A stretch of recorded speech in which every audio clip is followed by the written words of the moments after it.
रानी एक नए जमाने की सोच रखने वाली खूबसूरत लड़की थी जो कि शहर में अपने परिवार के साथ रहती थी। परिवार में उसकी माँ शोभा, पिता सुरेंद्र और वो रहते थे। सब कुछ बहुत अच्छा चल रहा था और इसी तरह एक दिन सुबह के समय उसकी माँ शोभा किचन में जाकर चाय बनाने के लिए दूध उबालती है।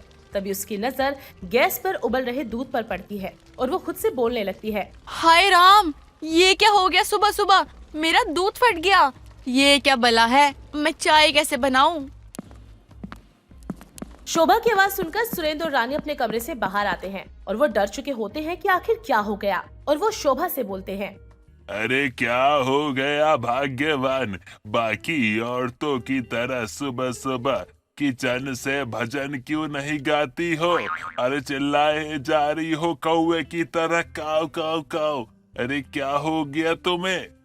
अरे हाँ यार माँ, इस सुबह सुबह क्यों हल्ला मचा रही हो? कितना अच्छा सपना देख रही थी मैं। तुमने तो मेरी और पापा की नींद ही खराब कर दी। कौन सी आफत आ गई थी ऐसी? तुम दोनों बाप बेटी एक ही थाली के चट्टे बट्टे हो। अरे अपनी आंखें खोलो और देखो कि 1.5 किलो दूध फट गया है। अब मैं कैसे बनाऊंगी चाय? क्या यार माँ, बस यही बात थी। तुमने सुबह सुबह एक दूध वाले के ऊपर पूरा आसमान सर पर ही उठा रखा है।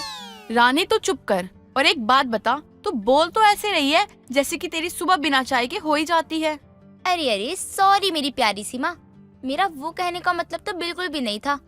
बनिए की दुकान तो खुल गई है, आप मुझे पैसे दे दो, मैं अभी दूसरा दूध का पैकेट लेकर आती हूँ। इस तरह रानी अब पैसे लेकर बनिए की दुकान से दूध का पैकेट लेकर आती है, जिसके बाद उसकी माँ शोभा चाय बनाती है और तीनों डाइनिंग टेबल पर बैठकर चाय पीते हैं और साथ में बात कर हुए नाश्ता कर रहे होते हैं।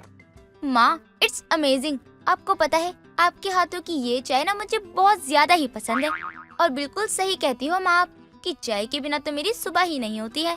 अरे रोशनी, इससे अच्छी चाय तो हम पहले पिया करते थे। ओ रियली पापा, पर वो कैसे?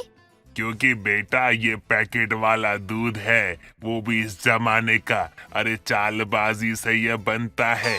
जब मैं तेरी उम्र का था ना, तो मेरे पिताजी भैंस का दूध लाके मुझे पिलाते थे। उससे ताकत भी आती थी और उस दूध की चाय जब पीते थे ना तो आय हाय मजा आ जाता था। अरे क्या स्वाद था। और भाग्यवान, तुमने भी तो पी होगी। बताओ बिटिया को। हाँ जी बिल्कुल रानी के पापा, लेकिन तब तो दाम कम हुआ करते थे। लेकिन आज के जमाने में तो भैंस के दूध की कीमत ही बढ़ गई है और फिर आजकल तो वैसे भी पैकेट वाला दूध मिलता है। इस तरह वो तीनों दूध के ऊपर बातचीत करते हुए चाय पीते हैं और चाय पीने के बाद शोभा किचन में खाने की तैयारी करने लगती है। कुछ ही देर में खाना बन जाता है और शोभा रानी उसके और उसके पिता सुरेंद्र को खाना परोसती है और खाना खाकर रोशनी कॉलेज और सुरेंद्र अपनी ड्यूटी पर चले जाते हैं। शोभा घर के कामों में व्यस्त हो जाती है और इसी तरह दिन बीतते हैं और शाम हो जाती है। सुरेंद्र शाम को जब थका हारा ड्यूटी से वापस आता है तो अपनी पत्नी शोभा से बोलता है, अरे भाग्यवान, आज ज्यादा थक गया हूँ, मेरे लिए कप चाय बना दो जरा। माँ अब आप पापा के लिए चाय बना रही हो तो मेरे लिए भी एक कप बना दो। ठीक है, बस 5 मिनट में बनाती हूँ चाय। कितनी जल्दी बनी रहती है तुम्हें चाय पीने की।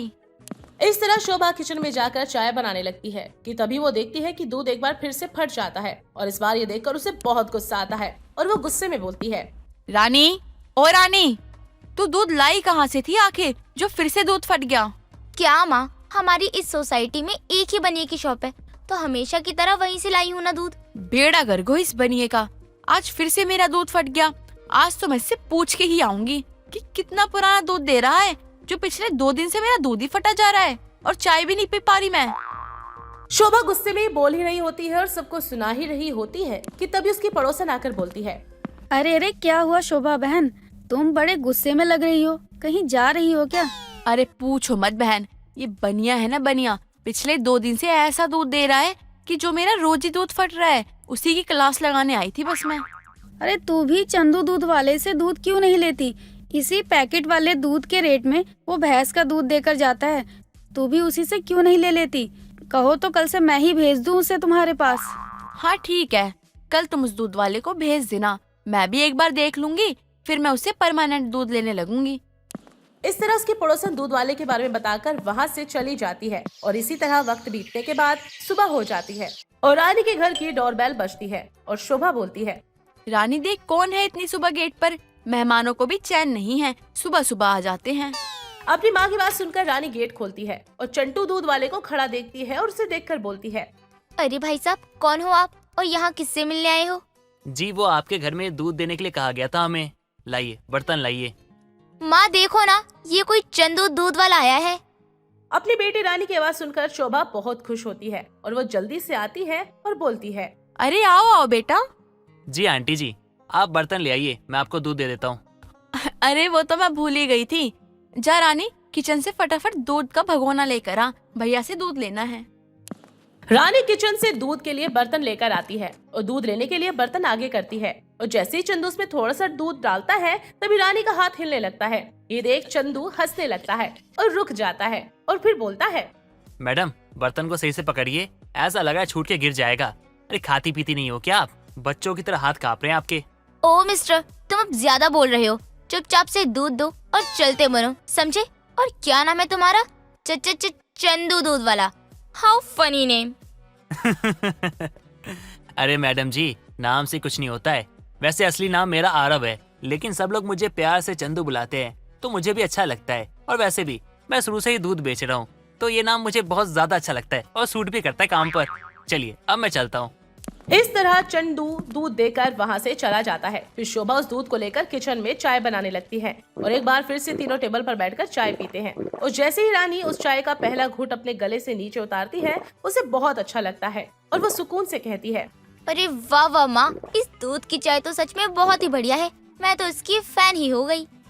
इस तरह अगला दिन आता है और चंदू दूध वाला एक बार फिर दूध देने के लिए उसके घर आता है और जैसे ही डोरबेल बजती है कि फटाफट रानी बर्तन लिए हुए गेट पर जाकर दरवाजा खोलती है और उसे देखकर चंदू भी हंसते हुए बोलता है, क्या बात है मैडम, ऐसा लगता है एक दिन चंदू दूध वाले का जो दूध आपने पी लिए आपके अंदर फुर्ती आ गई। चलिए बर्तन लाइए। चंदू धीरे धीरे बर्तन में दूध डालता है और तभी रानी उससे पूछती है, तुम शक्ल से दूध बेचने वाले तो नहीं लगते और तुम्हें देखकर मैं तो ये बिल्कुल बता सकती हूँ कि तुम एक पढ़े लिखे हो। फिर ये क्यों करते हो? हाँ मैडम, मैं पढ़ा लिखा हूँ, लेकिन मैडम ये मेरा बिजनेस है और मैडम अपना काम तो भगवान होता है और मैं अपने काम से बहुत प्यार करता हूँ और खुश भी बहुत हूँ। अरे तो लेकिन तुम दूध ही क्यों बेचते हो? कोई और अच्छी सी नौकरी भी कर सकते हो ना। हाँ बिल्कुल कर सकता हूँ, लेकिन मैं करना नहीं चाहता क्योंकि मुझे अपना बिजनेस बहुत अच्छा लगता है। मुझे गुलाम बन के रहना पसंद नहीं है, इसलिए इससे अच्छा मैं अपना बिजनेस करूँ तो बेस्ट है मेरे लिए। किसी की गुलामी से तो अच्छा है ना। अच्छा अब मैं चलता हूँ। अच्छा सुनो, तुम दूध बहुत प्योर बेचते हो और वफादार भी हो काम के प्रति। इस तरह कुछ मिनट बीत जाते हैं और दोनों एक दूसरे को देखने लगते हैं, साथ ही पसंद भी करने लगते हैं। और इस तरह रोज चंदू दूध देने आता है और रानी उसकी तरफ खींची चली जा रही थी। और इसी तरह एक दिन जब चंदू उसके भिगोने में दूध डाल रहा था, रानी लगातार उसे देखती रहती है और उसका हाथ चंदू के हाथ पर पड़ जाता है और दोनों मानो एक दूसरे में खो जाते हैं। तभी चंदू हाथ हटाता है और वहाँ से चला जाता है। जब रात होती है तो रानी अपने बिस्तर पर लेटी हुई इसके बारे में सोच ही रही होती है, क्योंकि उसे चंदू के ख्याल सोने नहीं दे रहे थे। और वो बोलती है, रानी ये क्या हो गया है तुझे? हर वक्त बस उस दूध वाले के बारे में ही सोचती रहती है। कहीं तुझे उससे प्यार तो नहीं हो गया ना? एक काम करती हूँ, आंखें बंद करके देखती हूँ, अगर वो मुझे दिखा तो। इतना बोलकर वो अपनी आंखें बंद करती है और उसे दूध वाला ही दिखता है। जिसके बाद वो बोलती है, अरे यार, मैंने आंखें बंद करके भी उसी का चेहरा देखा। मतलब कि मैं सच में उससे प्यार करने लगी हूँ।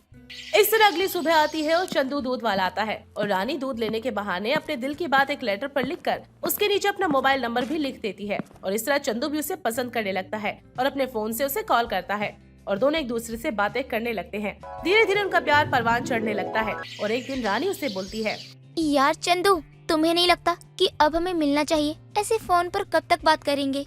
हाँ बात तो तुम सही कह रही हो, एक काम करते हैं, हम कल शाम को मिलते हैं। इस तरह अगले दिन दोनों एक दूसरे से मिलने के लिए अच्छे से रेडी होते हैं और फिर वो दोनों एक दूसरे को मिलने के लिए एक कपल पार्क में जा पहुंचते हैं, जहां रानी को देखकर चंदू बोलता है, अरे वाह यार, आज तो तुम कहर ढा रही हो। सच सच बताओ, तुम मुझसे मिलने आई हो या फिर अपनी इस खूबसूरती से जान लेने आई हो मेरी?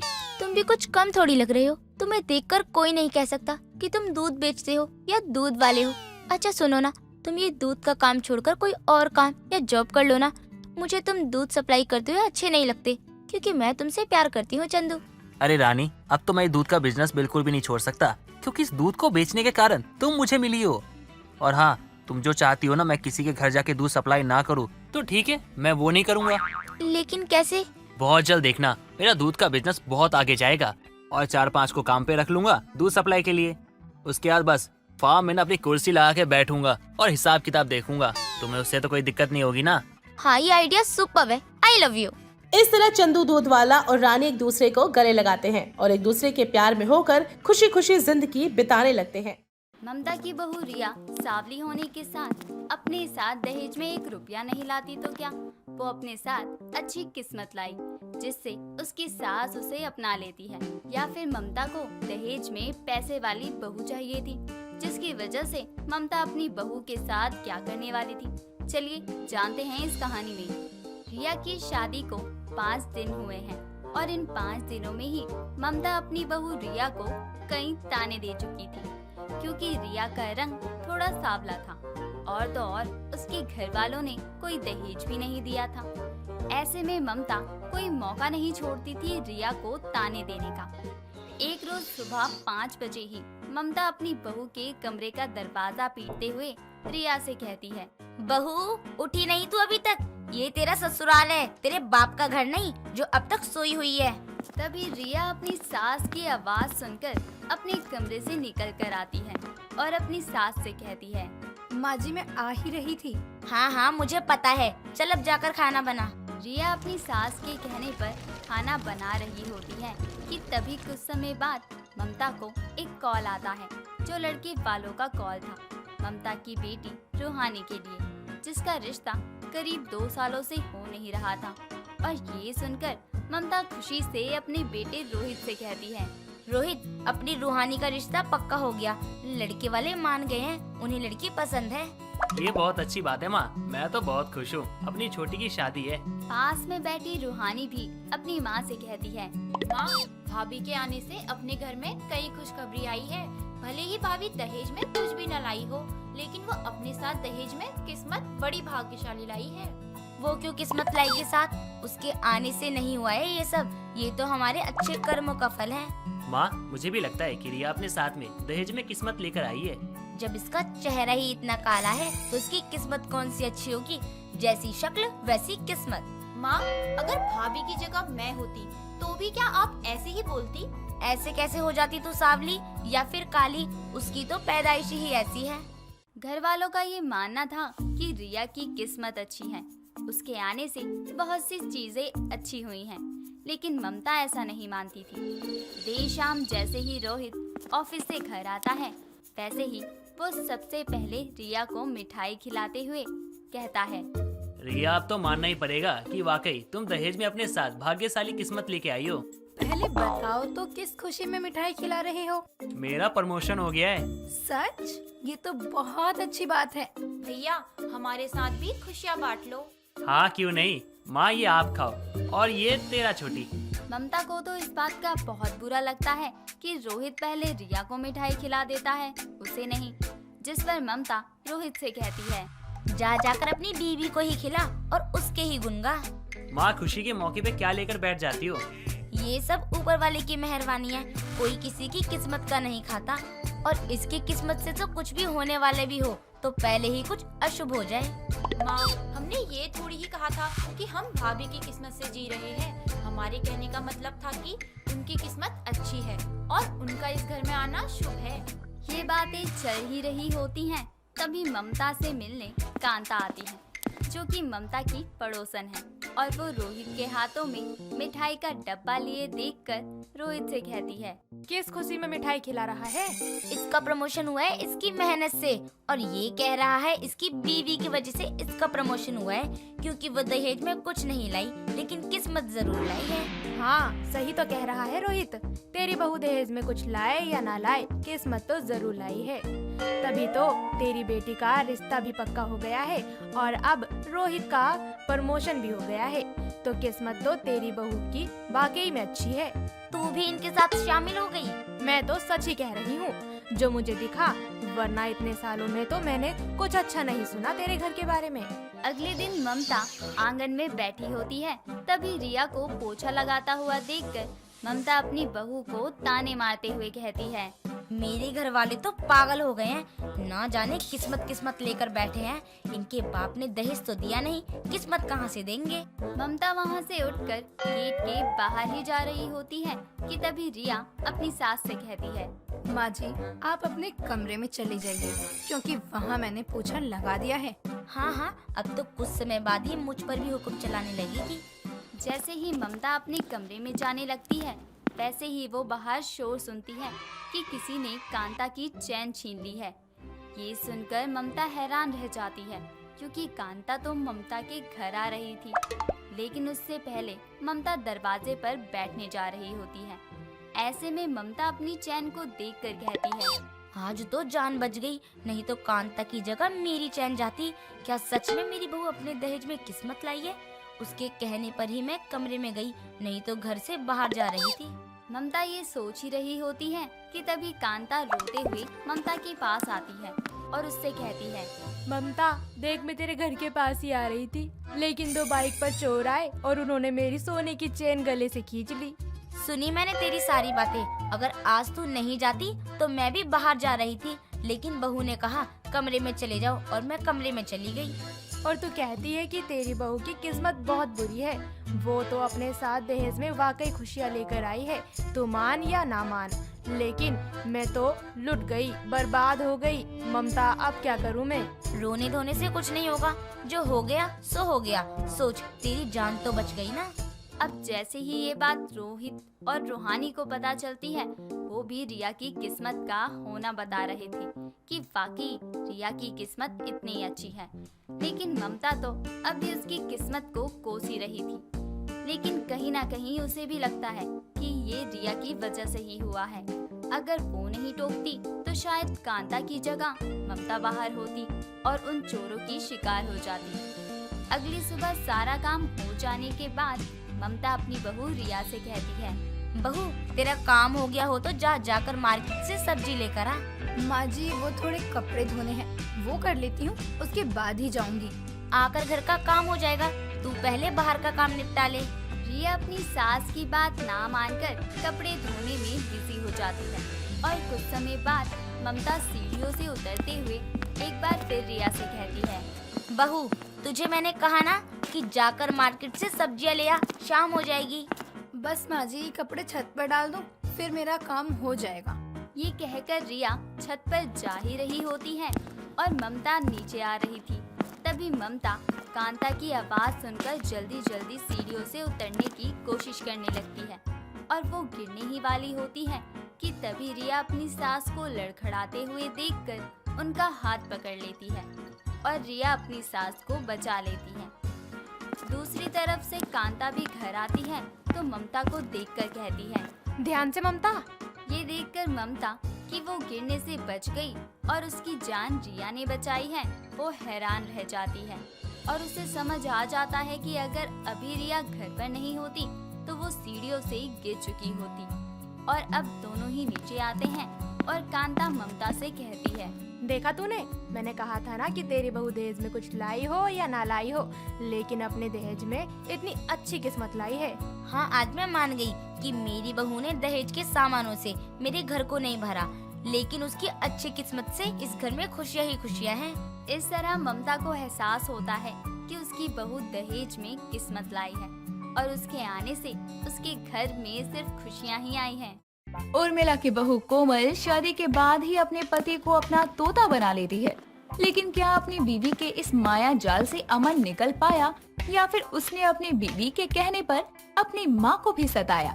आइए जानते हैं इस कहानी में। अमन की शादी को अभी महज 15 दिन ही हुए हैं, लेकिन इन दिनों में उसके अंदर बहुत से बदलाव देखने को मिले थे, जिसे देखकर उर्मिला को ऐसा लगने लगा कि उसका बेटा तो अब उसके हाथों से निकल गया है। तब एक रोज उर्मिला ये देखने के लिए कि उसका बेटा वाकई अपनी बीवी की भाषा यानी कि उसकी रटी रटाई बातों को बोलने लगा है, वो इसकी जांच करती है और अपनी बेटी से कहती है, अमन, मैं कुछ समय के लिए अपने घर जा रही हूँ, वो भी पूरे घर की जिम्मेदारियों को कोमल बहू पर छोड़कर। क्या वो सब कुछ संभाल लेगी? ये तो माँ मैं आपको ना कोमल से पूछकर बता पाऊंगा। क्यों, उसके फैसले तू नहीं ले पा रहा है क्या? माँ वो अभी नई है इस घर में, क्या फायदा मैं कह दूं और वो इस घर की जिम्मेदारी संभाल लेगी, लेकिन वो नहीं कर पाई तो दिक्कत होगी ना माँ। अपने बेटे अमन की ये बात सुनने के बाद उर्मिला अपने मन में सोचती है, मैं सही ही सोच रही थी, ये तो अभी से अपनी बीबी का मिट्ठू बन गया है, बिल्कुल रट्टू तोते की तरह, उसकी बात ही गाएगा अब तो। तभी देर शाम उर्मिला अपनी बहू कोमल से कहती है, बहू, तुझे अमन ने कुछ बताया क्या? हाँ माँ, बताया था कि आपने कहा है कि आप कहीं जा रहे हो और मुझे घर की जिम्मेदारियाँ संभालनी है। तो क्या सोचा है तूने? वो आपको अमन बता देंगे। कुछ समय बाद अमन खुद ही हॉल में टीवी देख रही अपनी माँ उर्मिला से जाकर कहता है, माँ मैं घर तो संभाल लूंगी, लेकिन घर की चाबी मुझे देकर जाएं, तब मैं घर संभालने के लिए तैयार हूँ। जो तेरी बीबी ने तुझे चाबी भर के कही, वो ही तू मुझे यहाँ आकर कह रहा है, जोरू का मिट्ठू तोता। माँ उसने जो कहा वही मैंने आपसे कहा। उर्मिला कहीं जाने वाली नहीं थी, वो तो जांच रही थी कि क्या सच में उसका बेटा अपनी जोरू का रट्टू तोता बन गया है। और ये तो सच था।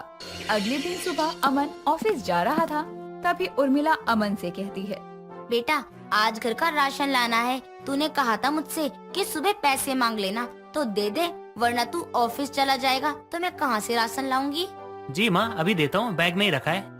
ये बोलकर जैसे ही अमन अपने बैग में से पैसे निकालने लगता है, वैसे ही कोमल ये देख लेती है और अपने पति को कहती है, अमन, ओ अमन, जरा इधर तो आना। हाँ हाँ अभी आया। अब क्या था? कोमल अमन को प्यार से बुलाकर उससे कहती है, जाओ और अपनी माँ से कहना मेरे पास पैसे नहीं है और मेरी अब शादी हो गई है, कल को बच्चे होंगे तो मैं उनकी जरूरतों को कैसे पूरा कर पाऊंगा। तभी अमन अपने कमरे से बाहर आता है और अपनी माँ को यही शब्द कहता है जो कि उसकी बीवी ने कहा था, जाओ और अपनी माँ से कहना कि मेरे पास ना पैसे नहीं है, मेरी भी ना शादी हो गई है, कल को बच्चे होंगे तो मैं उनकी जरूरतें कैसे पूरी कर पाऊंगा। जोरू का रट्टू तोता बोला, चल ठीक है, जा तू ऑफिस। देर शाम उर्मिला से मिलने पड़ोसन कमला आती है और उर्मिला को देखकर कहती है, क्या हुआ तुझे, आज तो इतनी उदास क्यों है? क्या बताऊं विमला, मेरा बेटा तो रट्टू तोता बना फिर रहा है अपनी बीवी के आगे पीछे। मेरी तो एक बात नहीं मानता। जब से इसकी शादी हुई है, जो वो बोलती है वही करता है। उठ तो उठ, बैठ तो बैठ, क्या करूं मैं? शादी के बाद तो सब बदल ही जाते हैं उर्मिला, ये कौन सी बड़ी बात है? लेकिन मेरा बेटा बदला थोड़ी है, ये तो अपनी बीबी की बातें रट रहा है। कुछ देर में कमला वहाँ से चली जाती है। देर रात तक कोमल खाना नहीं बनाती, तब उर्मिला अपनी बहू से कहती है, बहू, आज खाना नहीं बनाएगी क्या? रात के 9 बज रहे हैं। नहीं माँ जी, आपका सुबह वाला खाना होगा ही, आप वो खा लेना। अमर और मेरा खाना हमने बाहर से ऑर्डर किया है। ठीक है, मैं खा लूंगी सुबह वाला खाना ही। देर रात ऑर्डर आता है और अमन और कोमल के खाने के बाद जो भी प्लेट में बचता है, उसे कोमल अमन के कहने पर उसकी सास उर्मिला को भिजवाती है। तभी अमन भी झूठी प्लेट लेकर अपनी माँ के कमरे में जाता है और अपनी माँ को खाना देते हुए कहता है, ये माँ को दे आओ, बचा हुआ खाना बर्बाद होने से अच्छा है ना कि वो बुढ़िया खा लेगी। ये सुनकर उर्मिला की आंखों में आंसू आ जाते हैं, वो रोते हुए सो जाती है। अगली सुबह उर्मिला अपने बेटे अमन से कहती है, अमन, बहू को देख, चाय बना ली हो तो मुझे दे दे, मेरे सर में बहुत दर्द है। ठीक माँ, अभी कहता हूँ। माँ की बात लेकर अमन अपनी पत्नी के पास जाता है और माँ को चाय देने के लिए कोमल से कहता है। तभी कोमल अमन से कहती है, अपनी माँ को जाकर बोल दो, मैं उसके बाप की नौकर नहीं हूँ जो काम छोड़कर चाय देने जाऊंगी, खुद किचन में आकर बना ले। अमन भी थोड़े समय बाद अपनी माँ के पास जाता है और अपनी माँ से वही बात कहता है। अपनी माँ को जाकर बोल दो, मैं उसके बाप की नौकर नहीं हूँ जो काम छोड़कर चाय देने जाऊंगी, खुद किचन में आकर ना बना ले। जोरू का रट्टू तोता फिर से बोला, जा बेटा, तेरी कोई गलती नहीं है इसमें, गलती तो मेरी है जो तुझे तेरे पैदा होने पर मामा बोलना नहीं सिखाया, क्योंकि तू तो पैदा होते ही नर्स पर लाइन मारने लग गया था और उसी में समझ आ गई थी कि ये मेरे हाथों से निकल चुका है। उर्मिला अपनी बहू के ड्रामे से परेशान हो चुकी थी, क्योंकि कोमल अमन को उर्मिला के खिलाफ कर चुकी थी। ऐसे में एक रोज कोमल मार्केट जा रही थी, तभी वो अमन से कहती है, जाओ और जाकर अपनी माँ से कह दो कि हमें मार्केट से आने में लेट होगा और जब तक हम आएंगे तब तक माँ खाना बना कर रख ले। अमन भी अपनी पत्नी की बात रटने के लिए अपनी माँ के पास जाता है और अपनी माँ को माँ कहने से भी पहले कहता है, जाओ और जाकर अपनी माँ से कह दो कि हमें मार्केट से आने में लेट हो जाएगा और जब तक ना हम आएंगे तब तक माँ खाना बना कर रखे। जोरू का रट्टू तोता फिर से बोला, मेरे बेटे, तुझे तो तेरी बीबी मुजरा भी करवाएगी तो तू पैरों में अपने घुंघरू बांध कर कहेगा, बताओ अब नाचना है या गाना है। अपने बेटे की ऐसी बात सुनकर उर्मिला मन में सोचती है, मैं अपने बेटे को समझा तो सकती नहीं, और मेरी बहू अच्छे घर की होती तो मेरे खिलाफ मेरे बेटे को नहीं भड़काती। अब तो बस भगवान पर ही भरोसा है। अगले दिन सुबह सुबह कोमल अपने पति को उठाते हुए कहती है, जाओ और जाकर अपनी माँ से कहो आज मुझसे कुछ नहीं होने वाला है, मेरी तबीयत ठीक नहीं है। अब रट्टू तोता चला अपनी बीवी का मैसेज ट्रांसफर करने और अपनी माँ को उठाते हुए अमन कहता। उससे पहले ही उर्मिला बोल पड़ती है, बोल बेटा, आज अपनी बीबी का कौन सा संदेश लेकर आया है मुझ तक पहुँचाने के लिए? जाओ और जाकर अपनी माँ से कह दो कि आज मुझसे कुछ नहीं होने वाला है, मेरी तबीयत ठीक नहीं है। फिर सुबह सुबह उसके ड्रामे शुरू हो गए। अब जा जोरू के रट्टू तोता, जा, तेरी बीबी को और कोई संदेश भिजवाए तो मेरे पास ही आएगा, जा, वरना सुबह सुबह मुजरा करवाने लगेगी तुझसे वो। कुछ समय बाद कमला का उर्मिला से मिलने आना होता है। तभी उर्मिला अपने बेटे को कहती है, अमन जा, बहू को कह दे 2 कप चाय बना लेगी, कमला आई है। जी माँ, मैं अभी बोल देता हूँ कोमल को। जैसे ही अमन कोमल को चाय बनाने के लिए बोलने जाता है, वैसे ही कोमल उसे रटवा कर भेजती है। माँ को कह दो मैं चाय नहीं बनाने वाली हूँ, और ये कमला आंटी को कोई काम नहीं है क्या, रोज रोज आ जाती है। उर्मिला, ये अमन क्या कह रहा है? तेरी बहू ऐसे बोलती है क्या मेरे बारे में? कमला बैठ, गुस्सा क्यों हो रही है? मैंने तुझे बताया था ना कि ये उसकी बोली नहीं है, ये इसकी बीबी बोलती है। ये अपने जोरू का तोता है, जो कहती है बस मुझे वही आकर कह देता है। तेरी बहू को तो मैं देख लूंगी। कुछ समय बाद अमन अपनी पत्नी कोमल को अपनी माँ से फोन पर बातें करते हुए सुनता है। माँ, जैसा आपने कहा मैंने वैसे ही अमन को अपने वश में कर लिया है, और उसे जो मैं कहती हूँ वो वही करता है, अपनी माँ की तो एक नहीं सुनता। कोमल को क्या पता कि उसकी ये बात अमन सुन लेगा, लेकिन कुछ समय बाद कोमल अमन से कहती है, अपनी माँ को घर से निकाल दो, मुझे उन्हें अब इस घर में नहीं रखना है। लेकिन अब की बार जो होना था वो किसी को नहीं पता था। अमन कोमल के साथ अपनी माँ के पास जाता है और अपनी माँ उर्मिला से कहता है, अपनी माँ को घर से निकाल दो, मुझे उन्हें अब इस घर में नहीं रखना है। तुम यही चाहती थी ना, लेकिन मैं अपनी माँ को इस घर से निकालने वाला नहीं हूँ। निकलोगी तो तुम अभी के अभी जा सकती हो। तुम याद रखो, तुम मेरे मिट्ठू हो। तुम भी याद रखो, ये मेरा घर है और मुझ में दिमाग है कि कब कैसे क्या करना चाहिए। अमन अपनी बीवी की चाल समझ चुका था। तभी वो अपनी माँ उर्मिला को सपोर्ट करता है।